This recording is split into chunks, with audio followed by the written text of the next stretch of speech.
Bom dia, a graça e a paz do Senhor Jesus. Veremos hoje o capítulo de número 8 do livro de Atos dos Apóstolos. Abra aí a sua Bíblia no capítulo de número 8. Hoje veremos Filipe viajando de teletransporte. Como já dissemos, Atos foi escrito para orientar a igreja em sua missão permanente por meio do relato de como o Espírito Santo capacitou os apóstolos para propagar o testemunho de Cristo ao mundo gentil. Poderíamos dizer até que Atos dos Apóstolos está com um título assim um pouco equivocado, né? Deveria ser Atos do Espírito Santo por meio dos apóstolos. Acho que ficaria mais coerente. O capítulo 8 ele começa dizendo que Saulo consentia na morte de Estevão e, mais do que isso, perseguia zelosamente a igreja. É assim que começa esse capítulo. Se Paulo foi o que foi para o cristianismo, como não era eficaz a perseguição de Saulo aos irmãos? Deveria ser muito eficaz e trazer muitos resultados. Como é misteriosa a obra de Deus. Em Jerusalém somente ficou a liderança porque o restante dos crentes foram dispersos. E indo pelo caminho pregavam a palavra por toda a parte. A partir do verso 5, Lucas começa a narrar uma parte da história de Filipe, que pregava, evangelizava sobre o reino de Deus e sobre o nome de Jesus, batizava os que criam e diz a Bíblia, e multidões atendiam unânimes às coisas que dizia e assim ouviam e viam os sinais que também ele operava. O que Filipe fazia? Ele ir, pregar, evangelizar, curar e batizar. É isso que ele fazia. O que Filipe pregava? O reino de Deus. Ele pregava o nome de Jesus. O que a multidão ouvia e via? Ouvia e via a palavra de Deus que ele pregava, os sinais e milagres e prodígios que ele operava por meio do nome de Jesus. Então estamos vendo o presente capítulo com mais detalhes. A partir de agora estamos na terceira parte, que encerra hoje o testemunho apostólico na Judéia e em Samaria. Nós estamos na terceira parte, capítulos aqui nós começamos no versículo 1 e vai até o capítulo de número 11. A terceira parte vai encerrar só no capítulo 11. Então, 8, 9, 10, 11, 4 capítulos, nós estaremos vendo o testemunho apostólico na Judéia e em Samaria. E começamos aqui com Filipe. A perseguição causou o deslocamento do testemunho apostólico de Jerusalém para a Judéia e Samaria, como Jesus também já tinha ordenado. Quanto a isso, dois acontecimentos importantes possibilitaram que o testemunho dos apóstolos se propagasse geograficamente. A conversão de Paulo ao cristianismo foi um deles, e o crescimento espiritual de Pedro, isto é, o seu entendimento de que os cristãos gentios tinham tanto direito às promessas de Deus quanto os cristãos judeus. Doravante, do primeiro verso até o capítulo 11, que é a terceira parte, estaremos vendo esse testemunho apostólico na Judéia e em Samaria. Jesus ordenou a seus apóstolos que fossem testemunhas na Judéia e em Samaria e em todo o resto do mundo. Lucas passa a registrar a segunda fase do ministério apostólico, a primeira do capítulo 3, verso 1 até o capítulo 7, verso 60, que encerramos ontem. A terceira fase aqui, do capítulo 13, verso 1 até o capítulo 28. Para melhor entendimento, vamos dividir essa terceira parte em sessões também. E nós estamos vendo a sessão A, que o testemunho se propaga. São os 40 versículos do capítulo 8. A igreja em Jerusalém sofreu nova perseguição e muitos cristãos deixaram a cidade levando o evangelho de Cristo com eles. Lucas relata vários exemplos dessa difusão do evangelho na Judéia e em Samaria. Embora houvesse a difusão do evangelho, Saulo, porém, assolava a igreja. O verbo grego assolar tem um significado considerável, refletindo não apenas perseguição ideológica, como também violência física por meio de torturas. Com essa terrível perseguição zelosa ao extremo, muitos cristãos foram dispersos e, ao serem espalhados, espalhavam também a palavra da pregação. A perseguição fez com que o evangelho se propagasse rapidamente. Então estava todo mundo juntinho, começou a perseguir, todo mundo se espalhou, todo mundo era uma semente, era um conjunto eram semeadores. Na hora que se espalharam, tornaram-se semeadores, foram espalhando a semente para todo lado. Então a perseguição teve um foco, teve um objetivo aqui positivo, né? Embora fosse ruim, desagradável, mas ela fez com que todos os semeadores saíssem a semear. Um desses homens que saíram pregando por aí foi Filipe, que realizava grandes sinais miraculosos e o povo lhe deu atenção máxima. Também ocorria que muitos espíritos imundos saíam das pessoas dando gritos e muitos paralíticos e mancos eram também curados. Ele estava pregando em fuga na cidade de Samaria. Isso despertou a curiosidade de um grande mago da região, Simão. Simão o Mágico, também conhecido como Simão Mago. É mencionado com frequência em escritos antigos do período pós-neotestamentário. E na literatura extra-bíblica como sendo um arqui-inimigo da igreja e líder do movimento herético dos agnósticos. O gnosticismo ensina que o ser humano alcança a salvação por meio de conhecimentos secretos a respeito de Deus, e não pelo mérito da morte substitutiva de Cristo em favor dos pecadores. Justino Marte, de 165 depois de Cristo, que era ele mesmo um samaritano, afirmou que a maioria dos samaritanos considerava Simão como um Deus supremo. Chamavam ele de um grande poder, verso 10.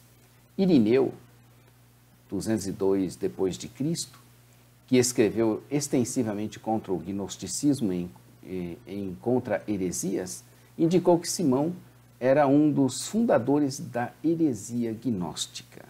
O livro apócrifo de Atos de Pedro, datado do século II, descreve os ensinamentos e também os poderes de Simão.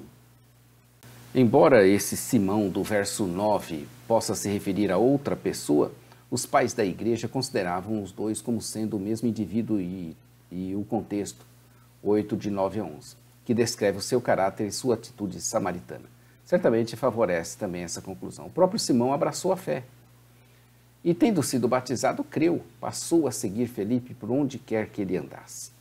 À luz da informação da nota no verso 9, essa fé de Simão baseava-se, provavelmente, num conhecimento superficial e não numa verdadeira aceitação de Jesus, pois o seu interesse estava nos sinais e grandes milagres que Pedro fazia e não em um compromisso genuíno com Jesus.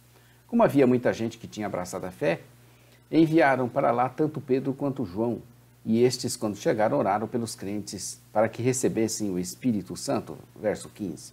Os cristãos samaritanos até aquele momento não haviam recebido evidências do derramamento do Espírito Santo, algo característico do período neotestamentário. Como consequência da fé em Cristo, o Espírito Santo veio habitar com eles, Romanos 8:9. Mas os apóstolos lhes impuseram as mãos para que houvesse um derramamento especial do Espírito. No entanto, o registro não explica em detalhes qual foi a manifestação que o Espírito realizou entre eles, por exemplo, falar em línguas, dom de profecia. O fato claro era que o Espírito Santo ainda não havia descido sobre nenhum deles, pois apenas tinham sido batizados na água no nome do Senhor Jesus. Esse segundo batismo ocorreu nesse momento porque os apóstolos haviam inaugurado uma segunda fase geográfica na propagação do Evangelho à medida que se deslocavam de Samaria. O procedimento normal do Novo Testamento é apenas um batismo a ser realizado em nome do Pai, em nome do Filho e em nome do Espírito Santo, Mateus 28:19. Outras demonstrações extraordinárias do Espírito ocorreram em outros momentos, por exemplo, Atos 2, quando do primeiro derramamento, aqui nesse capítulo, quando Pedro chegou a Samaria, a 10:44, quando Pedro pregou pela primeira vez aos gentios, no capítulo 19, versos 4 a 7, quando Paulo chegou a Éfeso.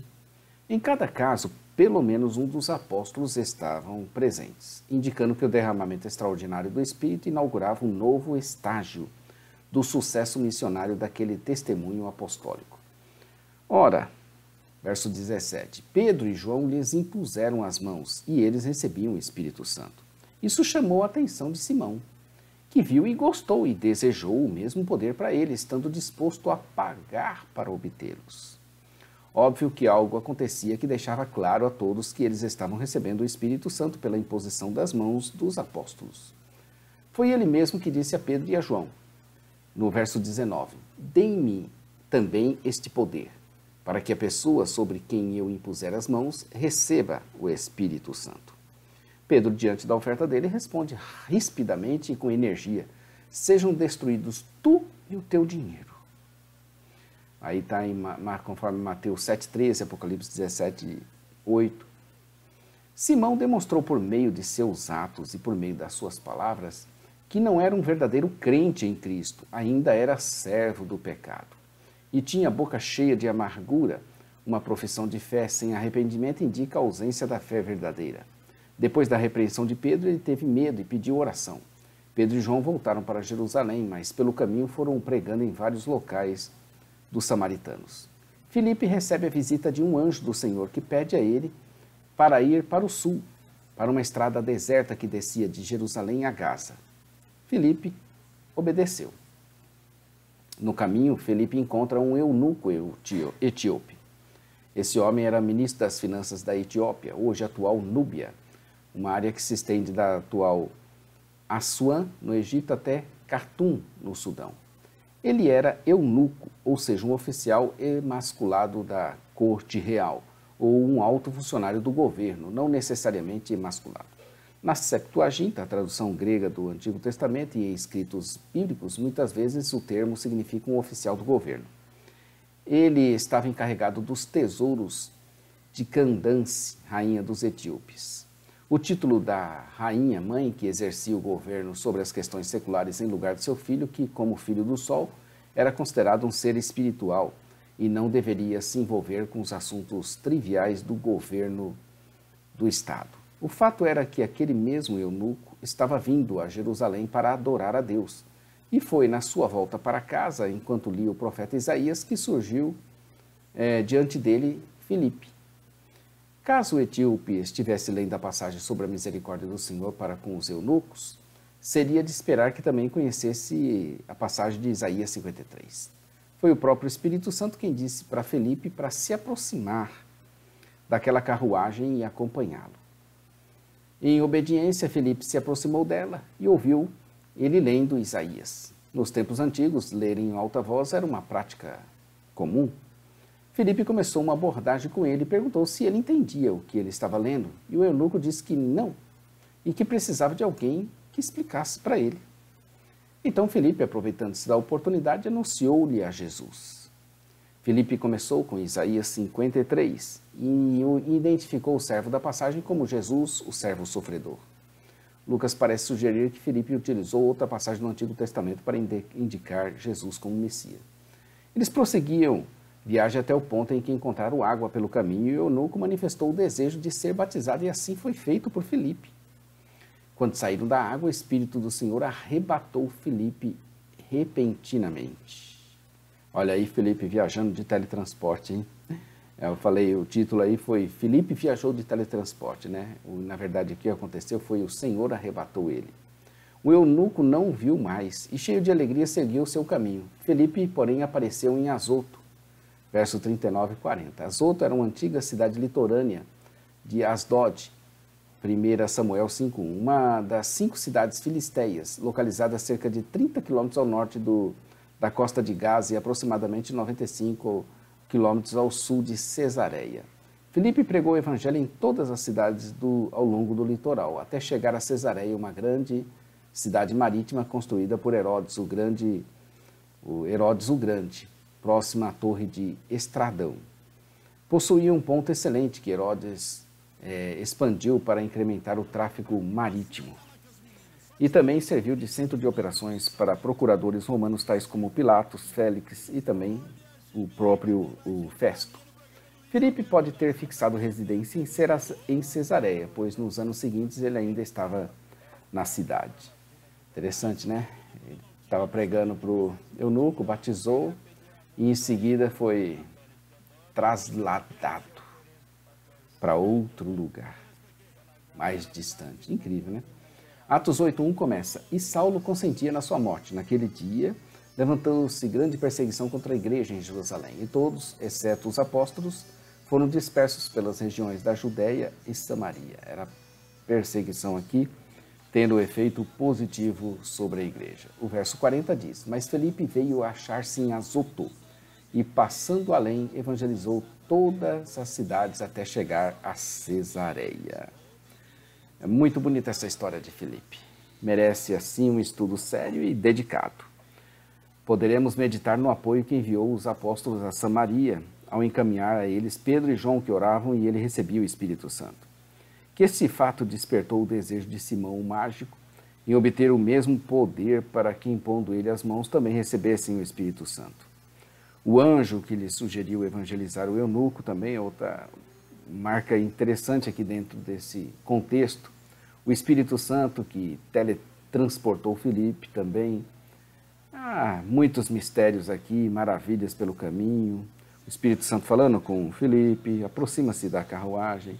O anjo se manifestando a Filipe, Filipe sendo teletransportado, a pregação sendo anunciada do Evangelho, sinais sendo operados, milagres, maravilhas. Meu Deus, há tantos mistérios e maravilhas nos caminhos do Senhor. Então vamos aí, nós também, pregar o Evangelho. Quem sabe numa dessas aí a gente está pregando o Evangelho, realiza a obra que o Senhor tem para realizar conosco e também somos trasladados para outro lugar. Eu estou aqui, anunciando aqui o Evangelho aqui em todo mundo, né? Minha palavra, por meio desse vídeo, pode alcançar você que está aí aqui no Brasil, como também pode alcançar algum brasileiro lá na China, em qualquer lugar, né? Aqui nós estamos sendo teletransportados pela mídia, né? Mas fisicamente Deus também pode realizar o grande milagre, a obra dele, nós somos instrumento dele. Atos 9, amanhã estaremos aqui, de Saulo, perseguidor dos crentes, para Paulo, pregador do Evangelho. Amanhã no capítulo 9, muito bom, não se esqueça, inscreva-se no nosso canal, clica no sininho à sua esquerda para você nos acompanhar. E dê o seu like ou dislike, fique à vontade, faça um comentário aí, diga, oh, gostei, não gostei, preciso aprender mais, vamos estudar, estamos juntos aí, né? A parte escrita aí para você aprofundar-se nos seus estudos, jamaisdesista.com.br. Também pode pegar a Bíblia, adquire conosco aqui na Semeadores, lá na nossa loja virtual, semeadores.com.br. Nosso programa de rádio, todos os dias temos programação na radio.osemeadores.com. A todos um bom dia, Maranata, ora, ora, vem Senhor Jesus. Deus te abençoe, querido.